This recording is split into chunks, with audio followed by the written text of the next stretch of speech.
अब अगर तुम सबसे ज्यादा पावरफुल बनना चाहते हो तो सिर्फ इस वीडियो के अंदर डेली लाइफ में यूज होने वाले सिर्फ ये 5 राइट्स, अपने अधिकार को जान लो, क्योंकि 99.9% लोगों को आज भी इन अधिकार के बारे में नहीं पता है।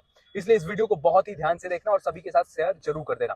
देखो, सबसे पहला है कि तुम अपनी गर्लफ्रेंड के साथ पार्क में, फुटपाथ पे या फिर इंडिया में कहीं भी फ्रीली घूम सकते हो। ये बिल्कुल लीगल है और तुम्हारे पास article 19(1)(d) of Indian constitution के अंदर ये अधिकार मिला हुआ है कि तुम फ्रीली कहीं भी घूम सकते हो। सिर्फ इस बात का ध्यान रखो कि तुम पब्लिक प्लेस पे कभी भी ऑब्सीन एक्ट बिल्कुल मत करो।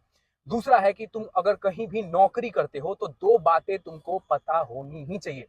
सबसे पहला है कि हर महीने की 7वीं तारीख को तुम्हारी जो सैलरी है वो तुमको मिल जाना कंपलसरी होता है। दूसरा है कि हर वीक में 48 घंटे से ज्यादा तुमसे काम नहीं कराया जा सकता है। अगर इससे ज्यादा कराया जाता है तो तुमको ओवर टाइम के लिए पेमेंट कंपनी जरूर देगी।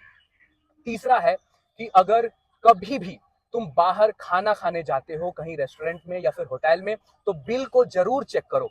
उसमें सर्विस चार्ज अगर ऐड किया गया है तो तुमको ये बात जरूर पता होनी चाहिए कि सर्विस चार्ज देने के लिए कोई भी होटल या फिर रेस्टोरेंट तुमको फोर्स नहीं कर सकता है। ये तुम्हारे ऊपर डिपेंड करता है कि तुमको सर्विस चार्ज देना है या फिर नहीं देना है। चौथा है कि अगर कभी भी तुम अपने व्हीकल को, कार या फिर बाइक को रोड पर लेकर निकलते हो तो तुमको जरूर ये बात पता होनी चाहिए कि कोई भी कांस्टेबल तुम्हारा 100 रुपए से ज्यादा का चालान नहीं कर सकता है। और अगर कोई भी ऑफिसर प्रॉपर ड्रेस में नहीं है तो वो भी तुम्हारा चालान बिल्कुल भी नहीं कर सकता है। इसके अलावा तुमको ये भी बात पता होनी चाहिए कि कोई भी पुलिस ऑफिसर तुम्हारी गाड़ी की चाबी नहीं निकाल सकता है।